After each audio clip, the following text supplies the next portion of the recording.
Hey there, I'm Lee Ullman here with some big news from the National Young Farmers Coalition. We're partnering with Heritage Radio Network on a special season of The Farm Report. It's all about what's happening with the Farm Bill and how it impacts farmers and eaters. I am growing diversified vegetables on land that's been in our family for 150 years. And so with the pandemic, gentrification, property values going up, we had to sell the land and we lost it. Join us as we uncover the untold stories behind this massive piece of legislation that shapes how we grow our food, what we eat, and so much more. The problems we have had, those are things that come from earlier Farm Bill and USDA policy, right? Like Earl Butts, get big or get out. You know, it's my responsibility to know not only what I'm eating, but then like how that all came to be. And realize like, wow, like this piece of legislation, all this money, like it's technically something that I support as a taxpayer. While Congress debates the next Farm Bill, this is not just an invitation to listen. It's a call to action. Be part of the conversation. Subscribe to the Farm Report on Heritage Radio Network, wherever you listen to podcasts. You're listening to Heritage Radio Network. HRN is food and beverage radio supported by you. Learn more at heritageradionetwork.org. This episode is brought to you by Roberta's, home of Heritage Radio Network for 10 years. Learn more about Roberta's at robertaspizza.com. You're about to listen to a great episode of The Speakeasy featuring my good friend Aaron Polsky from Livewire. Aaron's in the middle of a race to keep his company cruising right along. They're out there winning awards, and they just need some capital to keep moving forward. Aaron, where can they invest in Livewire? So we are on WeFunder. Our page is www.wefunder.com/livewire.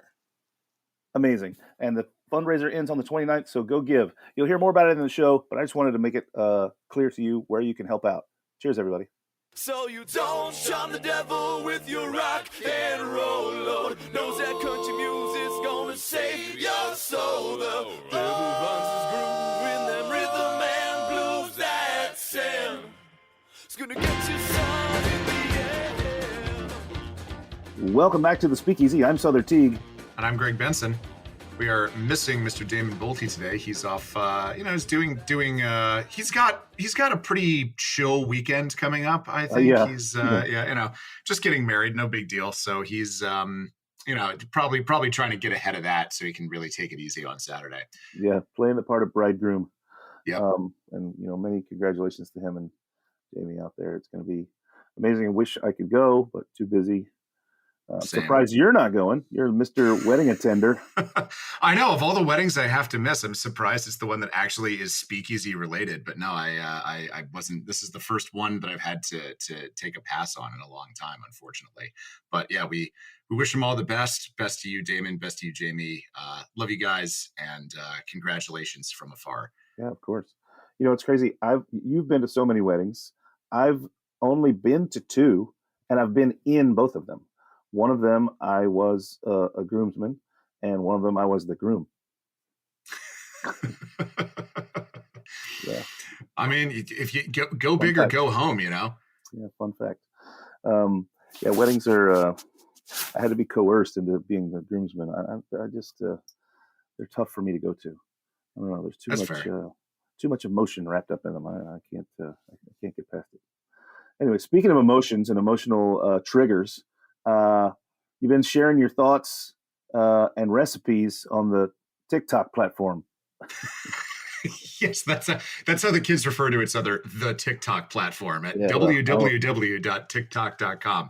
But yes, I broke down. They keep it on the internet. Yeah, that's where you can find it. It's also, if you have an internet on your phone, you can get it there too. Oh, sure. But yeah, I finally broke down. I got a TikTok, and the thing that surprises and delights and repulses me is how much I actually enjoy it. As I did my duty as a millennial and poo-pooed it for a really, really long time. And then I got on and discovered that it's actually super fun. Like the editing techniques on there are actually pretty, for like someone who got a minor in film and did a decent amount of editing in that a full 15 years ago, the technology that we had to go to a special like laboratory to do when I was in college is now basically on this app that you can download from anywhere in the world. It's nuts. The world of editing and of producing good quality video content has become so democratized by platforms like TikTok and Instagram. I have a pretty solid foundation of it on Instagram, but I would know how to do none of this in a studio. It's wild. It's wild. And like, I feel like saying this, like anyone who's listening to this who's under the age of 30 right now is just being like, well, duh. It's like, I went to a movie the other day and there was sound. Can you believe it? It was a little grainy, but it totally like really changed the experience, and I hated it. But no, I'm really enjoying my time on TikTok. It's a chance to my shtick is that I'm doing one of my favorite things, which is drinking cocktails in the shower. I share a little shower thought, and then I share the recipe for whatever it is that I'm drinking. So it's, the people get a little recipe, they get a little know-how, they get a little laugh, they get to see a little skin. You give the people what they want. It's what the public was crying for, and now they have it. I mean, triple threat, some thoughtful philosophy, a cocktail, and some nudity. Way to go. There you go. Yep. All in one package. What's your handle? How can we find you on the TikToks? On so go to http:// I'm 100 Proof Greg, same as I am on good. Instagram. But yeah, find me there and listen to some fun musings of mine. I'm having a good time making it, honestly. So I hope that anyone out there that's listening that wants to check it out has a good time looking at it too. I mean, at least that seems to be the that was the original idea of the whole thing, right? Is to do something and be creative and have an outlet and enjoy yourself. I think that so many folks, myself included, gets caught in the trap of like using it for work and becoming a brand opportunity, et cetera. And then it just becomes a tedious chore. As I mentioned off air, I started a TikTok a little over a year ago where I was reviewing bottles from the top of the Williamsburg Bridge. I was just calling it Bridge Bottle under Creative Drunk. And they're still there. And I do consider going back to it, but it started to be work immediately. It kind of turned me off. But maybe if you're having a great time, I'll revisit, Greg. I'll check out 100 Proof Greg on TikTok and see what you're thinking and drinking. Thanks, man. Yeah, it took a minute to kind of find the happy medium where it didn't feel like. But that's always been my problem with social media is like it's fun.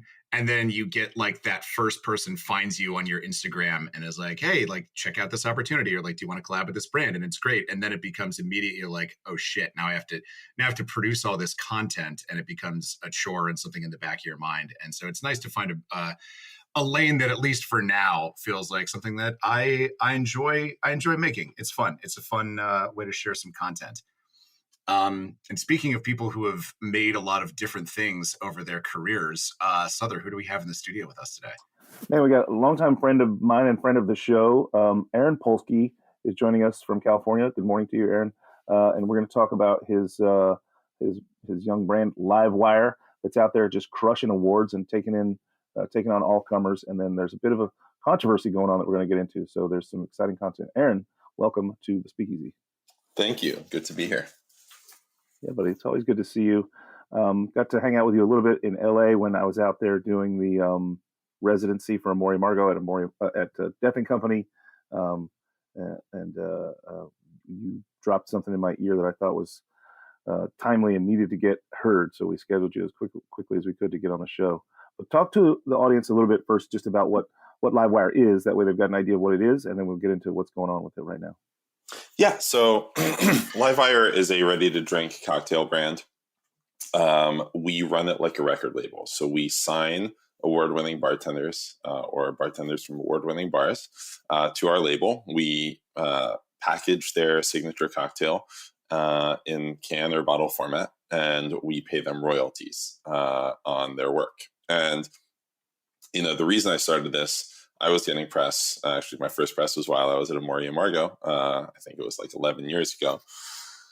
And, it was cool to see my name in print, and it was great to be in national publications. But, and now the example of Drink Masters is one I've started using because I'm sure lots of listeners of your show watch Drink Masters on Netflix, and they're interested. They see all these amazing cocktails, but they can't drink any of them, right? And this is unique to the world of food and drink, where, if you hear about an artist, you can go stream their music. If you hear about, a musician, you can go stream their music. If you see that Everything Everywhere All at Once won an Oscar, you can go stream that, or you can at least go to a movie theater, right? Whatever. You can't do that with cocktails. You have to go to somebody's bar if you read about or see their video or whatever. So this was a way, for the industry to bridge that gap where, we could have bartenders make amazing cocktails and sell them out in the world to the general public, either via mail order or, in certain markets, we have brick and mortar distribution. So that was a need for me and a lot of my friends in the industry that needed to be addressed. So basically the gist is each release of a cocktail is the sort of, in this analogy, the album, and then the artist is the bartender, and they get paid royalties just like an artist would for the album. But the real crux of it seems to me that what your initial goal is to get these products out of the four walls of whatever bar they were created in and into the hands of the consumer who's like, I've read about it. I wish I could go all the way to New York, but I live in Des Moines, Iowa, and I can't get there. But I'd love to have this cocktail from a bar that I've read about, from a bartender that I maybe follow. And here's my opportunity, right? Correct. And hopefully we can find an amazing bartender, in Des Moines, Iowa, and get a New York drinker to be able to have their exactly. Their it's a two-way. It's fully a two-way street. And then there's a little deeper layer too, where the sort of artwork, et cetera. You want to get into that a little bit, because I love that part. Yes. Too. So every bartender can choose an artist to design their label. Right. So it's really like an album. It's really a full creative work where everything from what's inside the can or bottle to what's on the outside is really the creative outlet of the bartender. And so it's really their work all the way through. Yeah, I love that. And all of the ones so far are very unique looking and very compelling to you want to grab them when you see them. And you're having some incredible successes, right? You've smashed a bunch of awards, and you've taken on some golds at San Francisco. Is that right? San Francisco. Yeah. So last year we won 2 double golds, 2 golds, 3 silvers, 1 best in show, which means that we beat every single entry last year in the ready to drink cocktail space, or over 700 of them. And this is sort of, back in the day, what put Tito's on the map, right? The way they tell it, Tito was cleaning a still when he found out that he won best in show, and he beat out the Grey Gooses and the Absolutes of the world. So that was incredible. And we also won best in class for rum.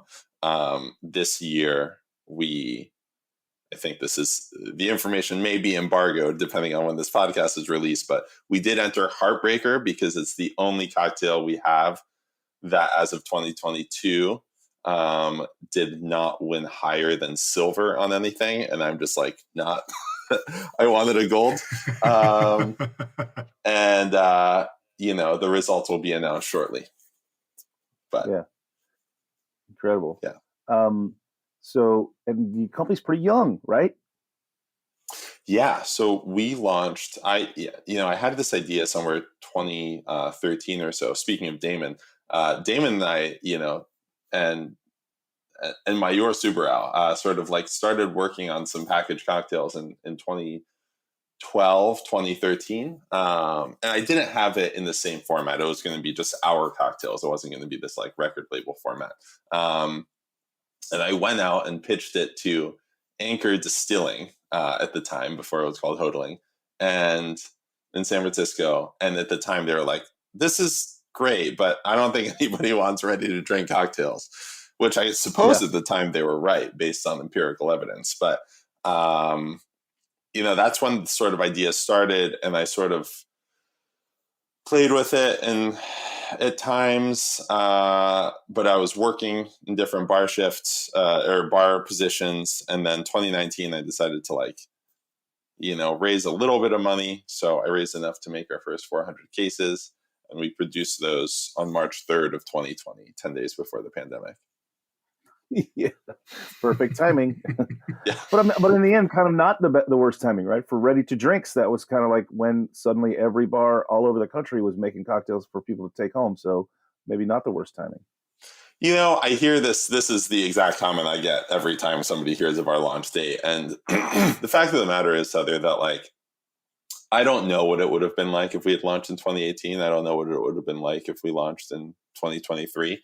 All I know is that I had nothing but time, nothing but energy and motivation. And, you know, I went out there. I was like, well, I guess this is it. You know, so it definitely changed our plans. I had a plan for a Florida launch date on March 30th, like a launch party, and a New York launch party on March 20th. None of those launch parties happened. So we still haven't had a launch party. It's 3 years in. But I was able to fully focus on it. And so I kind of feel a little bit deprived of the ability to sit at home and do, you know, nothing for a couple of months. I feel like everybody got to do that. And I was just like, I got to go sell this stuff. I just made it. Right. But, yeah, you know, that was it. That like effectively changed the course of my life. And it's great. Like, it's a great product. You know, I think that what sets you apart is this business model. And that business model, I think, comes from your mind of how you went to school for music, right? Music business, in fact. So it seems Correct. like you've just applied that model to this arena, and it's doing quite well for you. And again, just tons of awards. So you're making great product. I think the other thing that's important to note is that sets you apart from other RTDs is that, generally speaking, most RTDs out there are fermented product, whereas yours is using distillates and actual spirits, right? I would say the majority of the volume of RTDs sold is with a malt base or a wine base. There are quite a few spirit based products out there. That in and of itself is not our distinguishing factor when it comes to ingredients.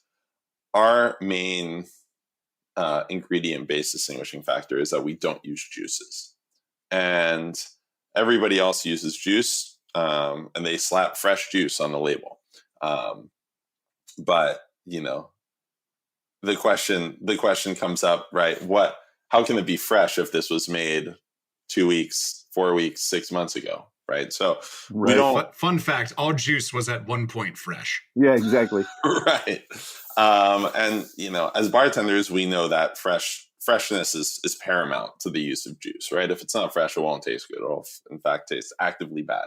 I like to describe it as a Minute Maid orange juice that's been left out in the sun for a couple hours or a couple of days is sort of what, you know, putting juice in a can tastes like. So we don't do that. We use really, really high quality flavors and extracts, and we use organic acids. And what that allows us to do is have a very stable acidity base to balance the sugar that we use, just as all cocktails use sugar.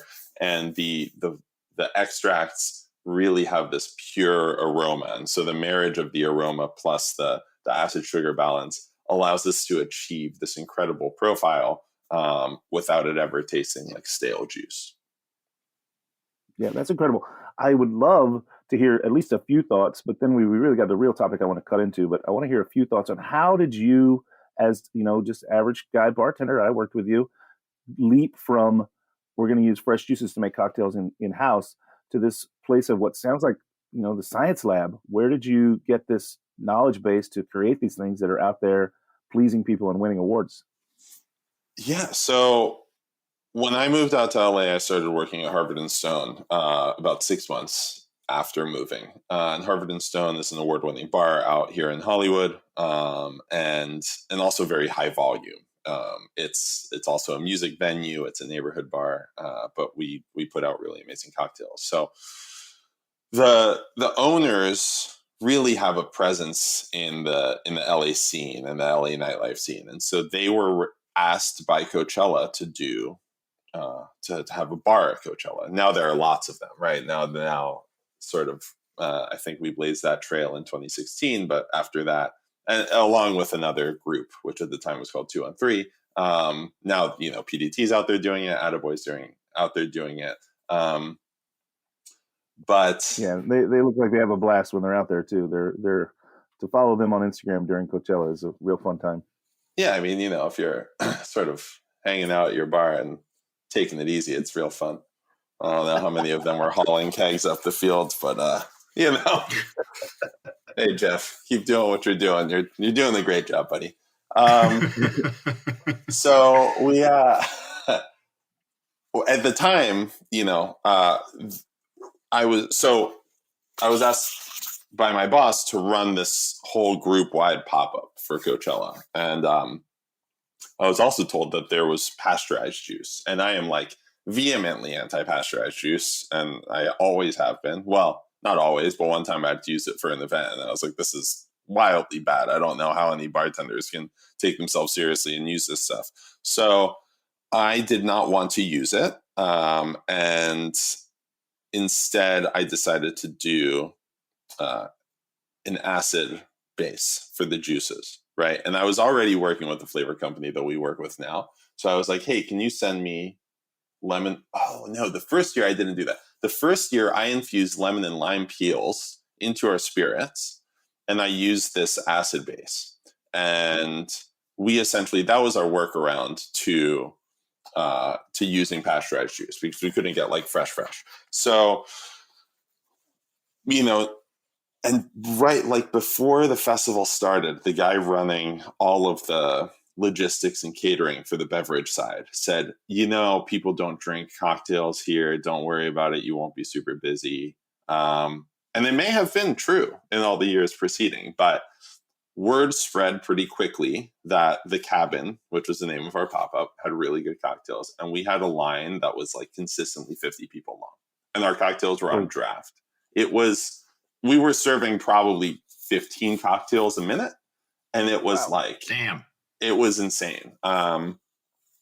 And that formed the basis for this formulation, right? And so I went back to LA and we put some cocktails on draft. And, throughout the year, I would refine the formulation.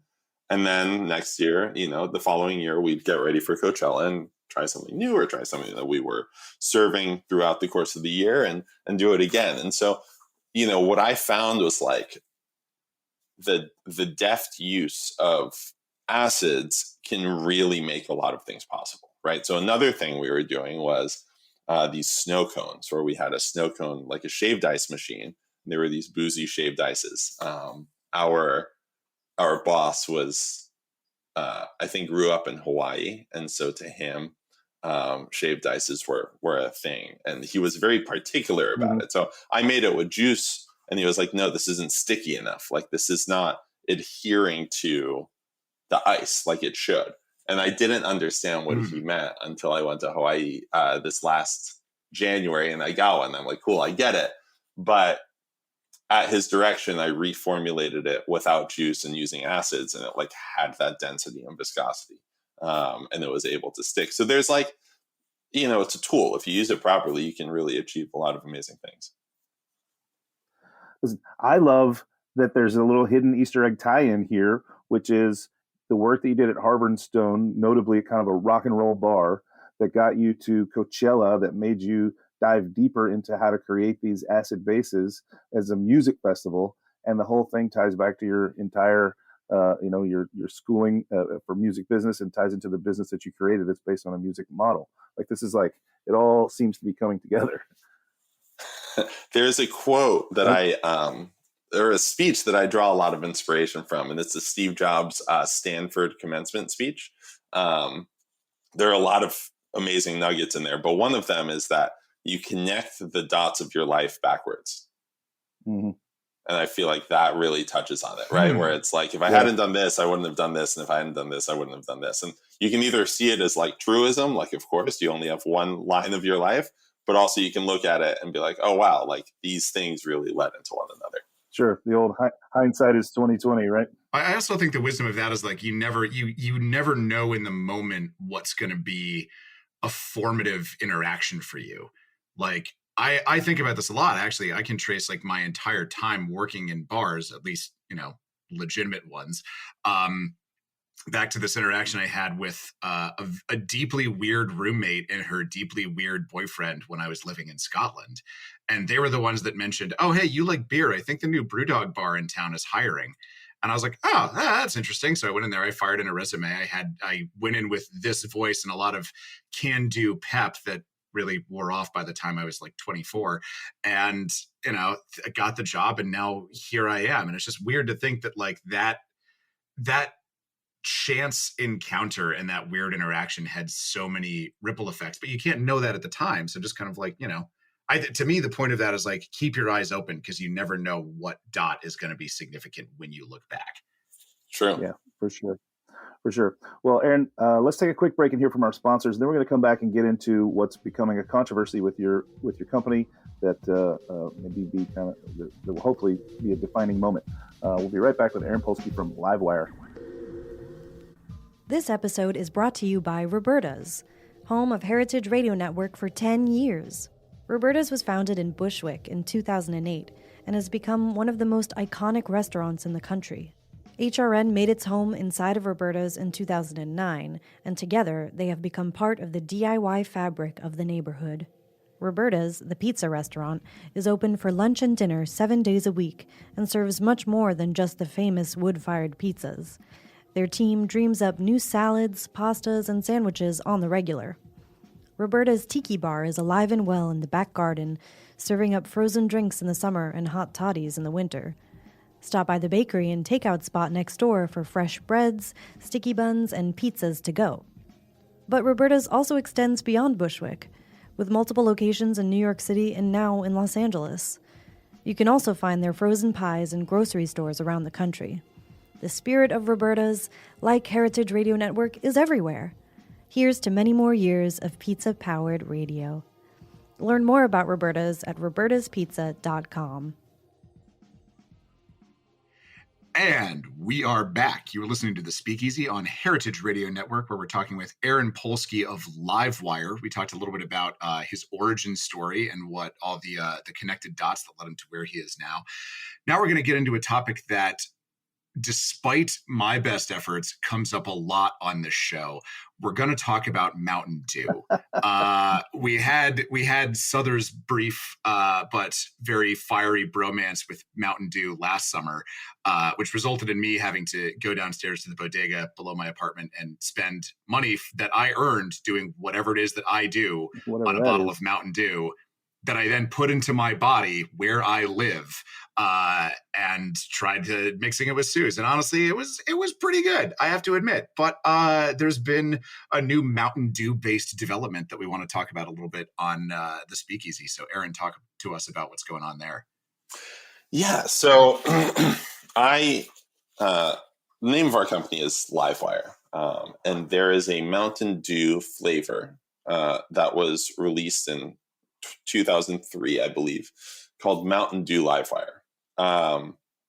Now, it's different trademark categories. Ours is alcohol, it's class 33, and theirs is soft drink. And theirs is registered with the qualifiers of soft drink, syrups for soft drinks, etc.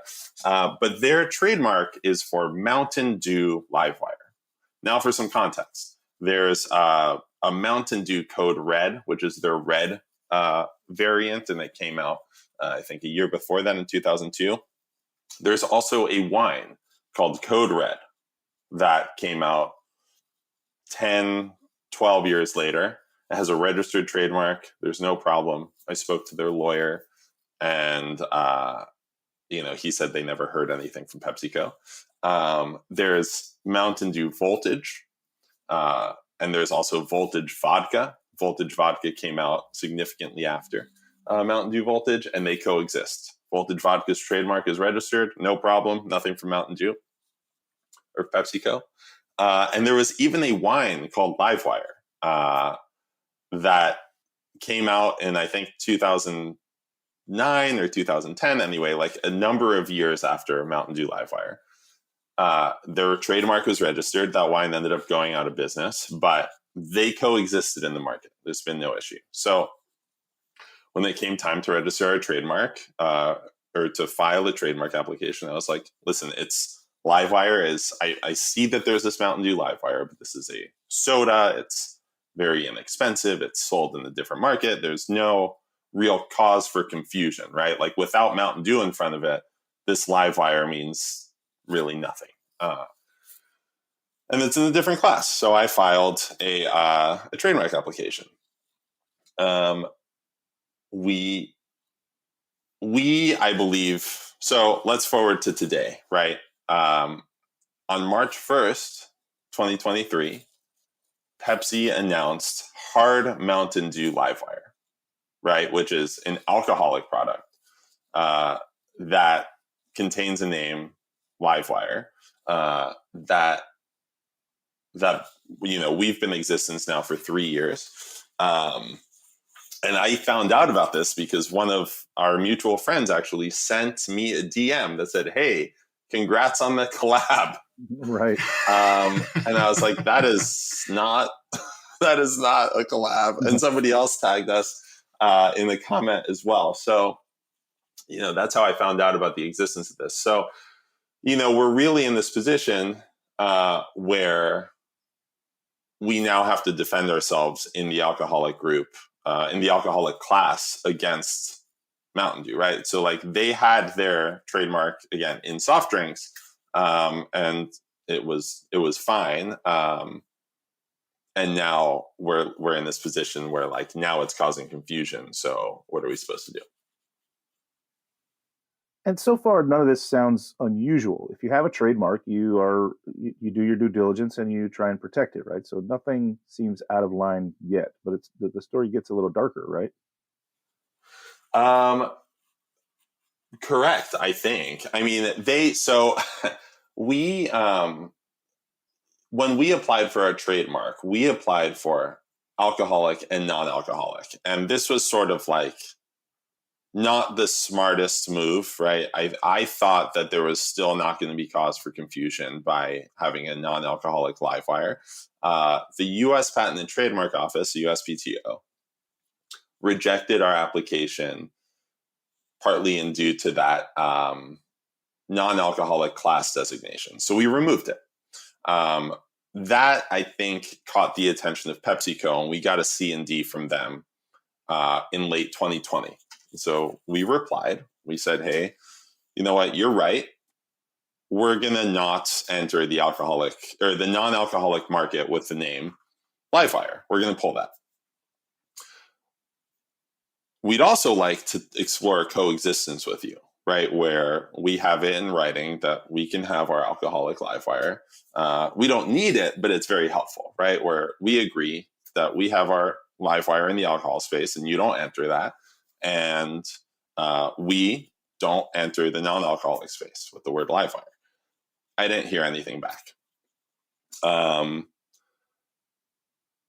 so we know at this point that PepsiCo knows of our existence, and it's like hard not to if you're working in, like if you're putting out products in the hard in the alcoholic ready to drink cocktail space, like we do get a lot of press, right? We don't have a ton of advertising budget, but we do get a lot of press and we do get a lot of awards. So, and we have in writing that they know that we exist. So,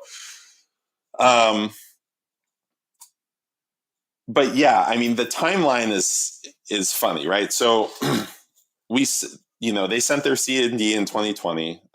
We responded in 2021 in the first half of the year. We then there was also a kink, right? There was a beer that had a pending application for Livewire. And this beer, when you file a trademark, you have to file something called a statement of use in interstate commerce. So you have to basically prove that your product is being sold across multiple states and that it exists. And so this beer company, Roke, which has the Livewire IPA, had multiple extensions filed to file their statement of use. And unfortunately, because of that, our trademark, which was filed after them, couldn't really be addressed until they either filed the statement of use and were granted a trademark or abandoned their trademark application, which they ultimately did. So late 22, they abandoned their application, and that left it open to us. Now, the examining attorney for the USPTO, he refused our application initially because of the non-alcoholic inclusion. And I believe that we poisoned the well with that inclusion. And so in his mind, it's too close, and he sent another refusal. Now, the appeals board of the USPTO, called the TTAB, they overturn refusals all the time. There's, again, there are like 4,000 examining attorneys.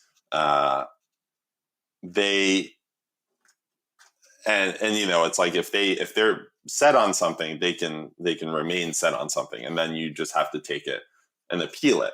But anyway, so we unintentionally let our trademark application lapse on January 1st. And we were sort of exploring shifting our strategy, and I had already poured a lot of money into this application, money that we can use for inventory. And I sort of was going to let it lie and file new and different trademark applications. I'd go into details, but this is still part of our strategy, and we're still exploring it. So we let our trademark lapse on January 1st. And when you let your trademark lapse, if it's unintentional, you have a 2-month window to file hey, I screwed up. This was unintentional. I want to revive it. A grace period, right? So 2 months after we let it lapse, on March 1st, was the day that PepsiCo announced Hard Mountain Dew Live Wire. Launch party, this and that, whatever. And I don't think it was a coincidence because, again, we interacted. Right. They know that we exist. Now, what they didn't know was that our grace period started on January 17th. It's from the date of a notice that was mailed to us. And we filed a petition to revive our trademark application, and we were granted it. So, but by then they had already released their product. Right. So yeah, that's where we're at. We basically are, there's been confusion in the space. We don't contest at all that PepsiCo has the rights to live wire in the non-alcoholic space in the Mountain Dew context. But now we're in this position where we need to be, on the offense to defend our trademark. Right, which is, I'm going to guess, because everything is a costly endeavor. Yes. So in filing the petition to revive and our subsequent appeal, right, I couldn't really pay a lawyer at this point, right? Like, I've paid a lawyer a lot, and, when you do it, it's really not that, there's a lot of nuance and technicality to it, but it's not the most difficult thing to understand, right? You basically go online and search for cases, and those cases say on top in the black box, this can be cited as precedent of the TTAB.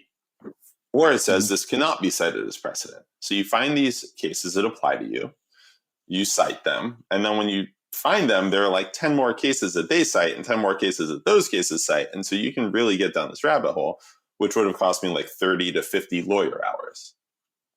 Right. And, as a lawyer, you kind of see that it's a small business. They can't really afford to do this. And so your advice is just roll over and change your name. Right. And to me, that is not, that it doesn't set a good precedent in the world of entrepreneurship and competitive business practices, but it's also not right? Like, Pepsi can send the C&D all they want. Our examining attorney can overturn or can refuse our registration all he wants, but they're not the final authority on this. And, they don't, in my opinion, have a real legal basis for their insistence. So we change our name. Right. And so this is not the first time they've done something like this. There was a soda called Dewdrop. Yeah. I remember you were telling me about this in LA. Yeah, go ahead. Yeah. It's like this independent entrepreneur. She created this wellness soda. She had a registered trademark for it. PepsiCo sent her a cease and desist saying that it was too close to Mountain Dew, which is absurd, right? Mountain Dew and Dewdrop, right? Yeah. There's no likely, like nobody who's out there shopping for Mountain Dew will see this tall, skinny can with this like, color blocked pastel, whatever art on it and think, hey, this is a new offering from Mountain Dew. And they sent her a C&D. They intimidated her. She changed her name to Droplet. And then PepsiCo released what she alleges is a copycat called Soul Boost. And it's like the art is very similar. The packaging is very similar. The touted wellness attributes are very similar. And they bought product from her in that interim period. So they bought it. She alleges that they copied it. And, their product doesn't even do that well. I think it has like 1,000 or a couple thousand Instagram followers. And it's like, for PepsiCo, it's like, yeah, sure, let's put this out and see if it sticks, right? But for her, it's her livelihood. Yeah. And it's like, so just another intimidation technique to get people to get out of the marketplace. Right. Yeah. Game it out for us. What's the best outcome you could see from this, and what's the worst? The best outcome is that PepsiCo and Livewire reach an agreement where simply coexist, right? Yeah, simply coexist. They don't use Livewire in alcohol. They don't give us any more grief for using Livewire in alcohol, and that's it. The worst, but I think the other side is that but then also you wouldn't be able to enter into the non-alc with Livewire, right? It's a two-way street. Yeah, correct. We're planning on entering the non-alc, but with a different name. I've already, retired that idea. Sure. But the worst is that we fight it through every level of courts up to the Supreme Court, I assume, and lose. That's the worst. And we have to change our name. Yeah. And spend a lot of money to do it. Yeah. Let me just ask this, because this seems a bit funny to me, and I'm not sure if you have. It's crazy the things you have to become an expert in very, very quickly when you're in this space. Like, I bet you never really imagined. I bet you never saw one of those dots of your life being like, I need to research copyright law, but here we are. It seems to me like you would have whatever the legal equivalent of squatters' rights is for being in this space and being in the market and being a recognized brand entity that had a trademark for 3 years at this point. It seems to me like that would give you some sort of legal standing. Is that not the case? Correct. So there are a couple of concepts here. The first is common law trademark. So like copyright, right? When you write a song, you committing it to a tangible medium, right? So like if you write a song and record it on your voice app on your phone, you technically have a copyright to that song, right? It's not registered yet. That's a separate process, and you can register it to the Library of Congress. But just by virtue of existing in a tangible medium, that song is copyrighted. So same applies in trademark, right? So you can have a registered trademark with the USPTO, or just by existing and doing business, you can have a common law trademark, which is what we currently have. Because of that lengthy registration process with the IPO sort of stalling, or the IPA sort of stalling it, we still don't have a registered trademark. This is what we just got granted the petition to revive, and it's now going back to that examining attorney.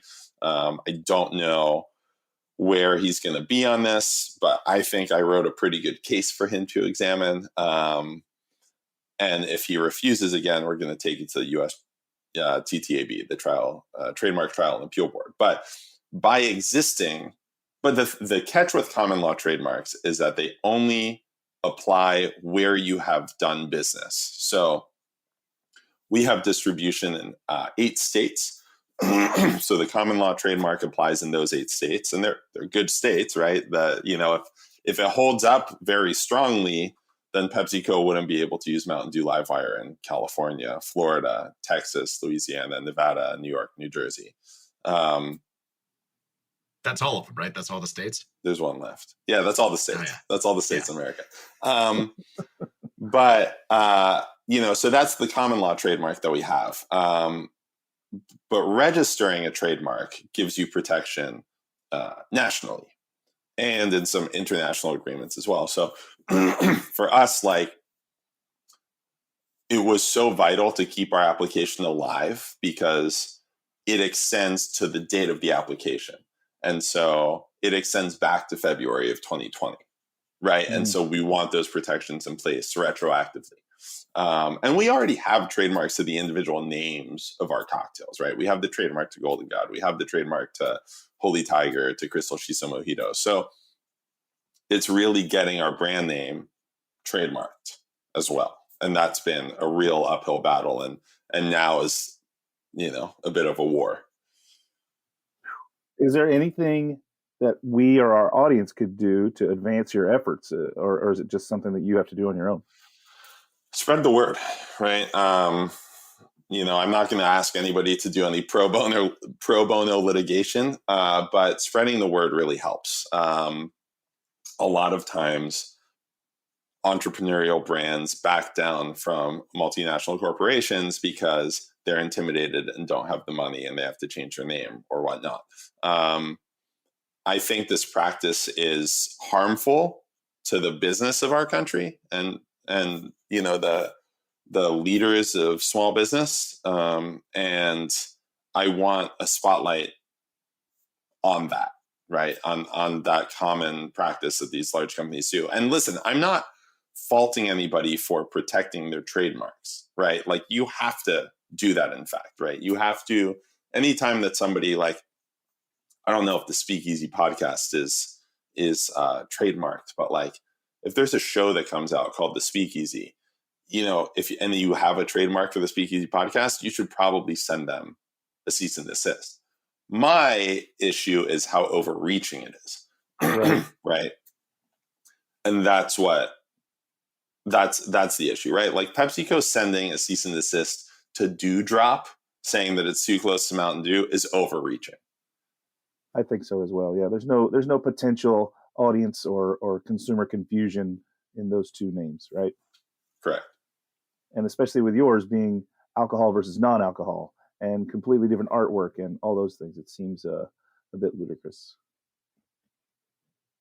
It's just a great name, and they want it. That's it. That's what it is. So there, you created a great name. Well, listen, let's talk about something a little bit more up tempo. Not that that's down tempo. You seem pretty calm about it, and I'm applauding your sort of reserved nature regarding going and facing this, because it sounds like pretty fucking daunting. So that's a lot of courage, and I applaud you for that. I appreciate that. Let's talk about something a little bit more up note. You're currently amidst a raise for the company, right? You're raising capital and funds. Let's get into that a little bit before we have to wrap up. Yeah, so we are on WeFunder doing an equity crowdfunding raise. So it's a really interesting concept. It became a possibility for entrepreneurs via the Jobs Act, which was an Obama era law that passed. And essentially, there are multiple websites that allow you to raise from your community. And this is really the first time ever where you can go to your friends, your grandparents, your fans, your followers, and you can raise from them. And it's regulated by the SEC, and you can raise as little as, in some cases, $100, in some cases, $250 from these people. And so it gives the everyday consumer the opportunity to invest in early stage startups without being worth a certain amount. And we can get into more of that and how investing regulations work. But, so we're doing this raise. It's been going great. I think we've raised $130,000 so far.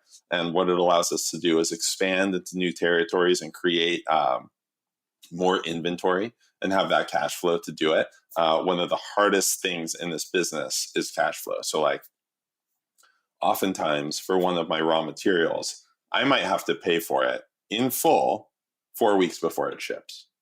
And in the alcohol business, you know, if my distributor or I, right, if I sell a case of Livewire to Amori Amargo has 30 days to pay for it. And so if you do the math on that, right, or even 90, like I often have 90-day terms. Right? Really? Yeah, in New York. Oh wow, I did not know this. Yeah. Well, that's even worse for us, right? It's good for you. It's worse for us. Exactly.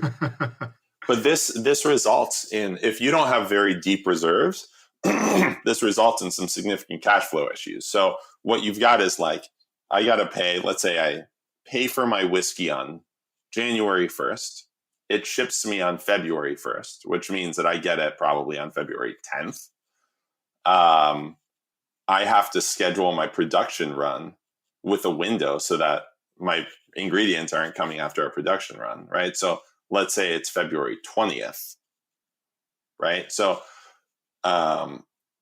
we make it, we have to ship it to a warehouse. So let's say it gets there on March 1st. So that's 2 months of paying for something that we haven't actualized, that we haven't even sold. And at that point, we can ship it and sell it. The distilleries generally have, you know, our contract distillery has a minimum run. So we have to make 400 cases per SKU at least, right? So it's not like we make what we need and we sell it immediately. Like we make what the least amount that we can.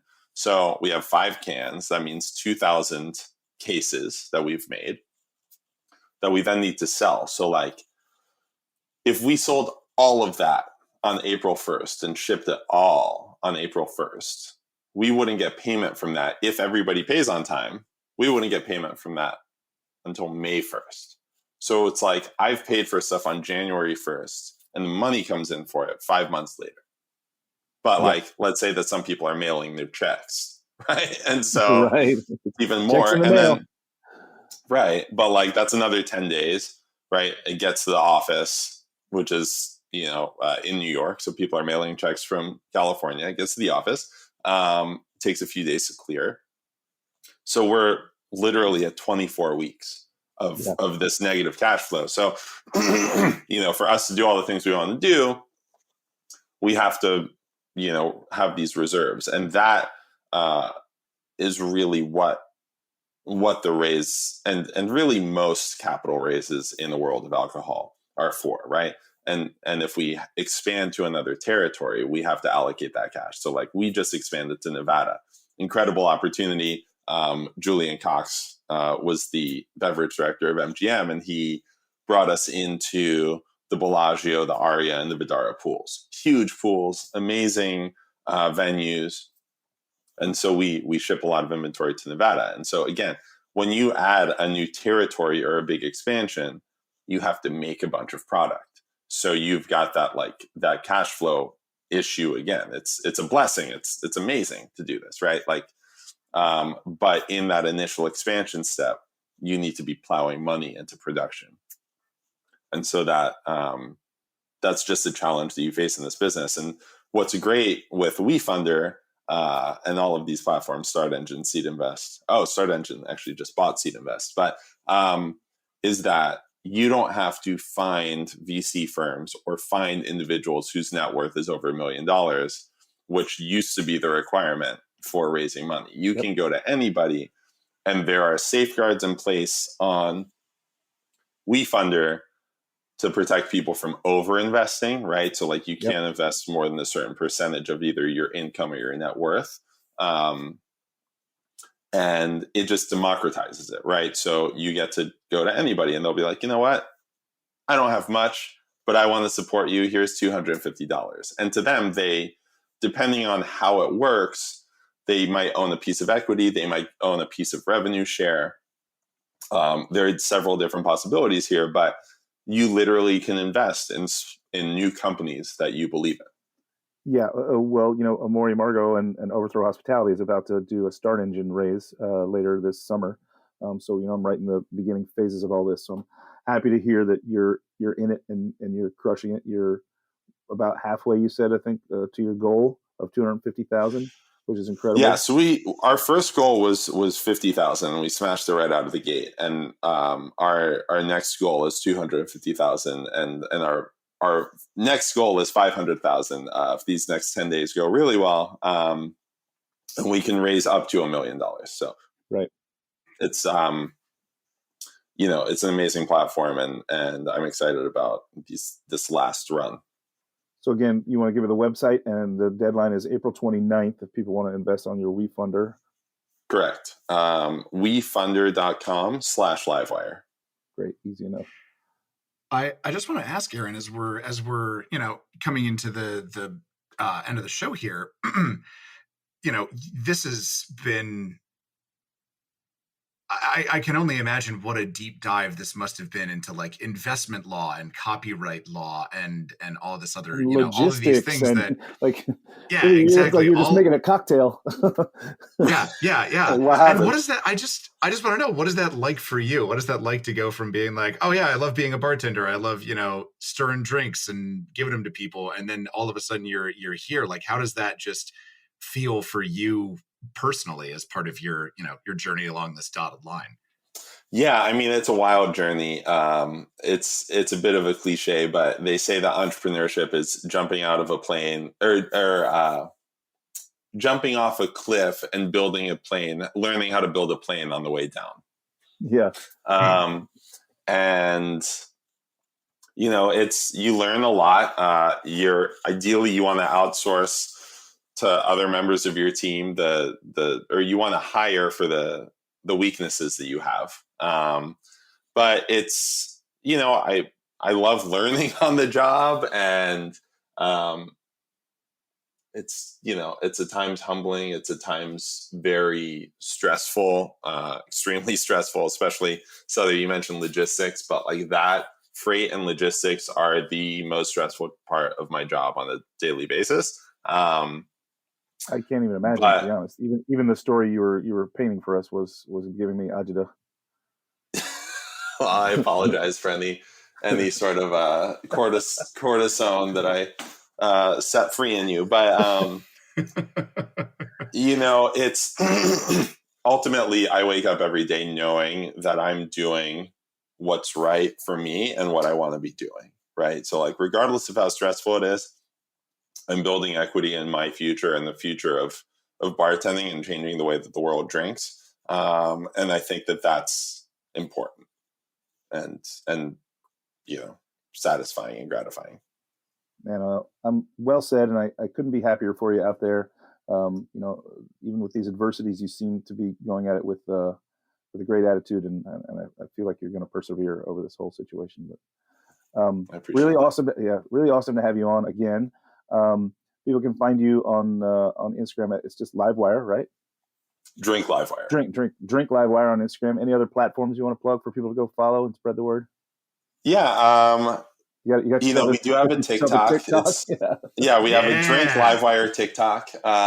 It's the future, baby. It's not our most active platform, but it's a Drink Livewire on TikTok, Drink Livewire on Instagram, drinklivewire.com. If you want to buy some cocktails, get them shipped to you. We have free shipping on all orders. And my personal is Aaron Polsky, AARONPOLSKY. That's my Instagram. Awesome. Well, we'll get as many people pointed towards you as we possibly can, and really hopeful that you break your goal on the WeFunder. Again, that ends on April 29th, so go check that out. Really incredible having you on again. That's it for this week's episode of The Speakeasy. Be sure to tune into Heritage Radio Network for plenty more shows just like this one. Go to the website heritageradionetwork.org and click on the beating heart to donate to keep shows like this one on the air. Thanks again, everybody. Cheers. Cheers. And congrats again, Damon. So you don't shun the devil with your rock. The Speakeasy is powered by Simplecast. Thanks for listening to Heritage Radio Network, food and drink radio supported by you. Keep in touch at heritageradionetwork.org/subscribe.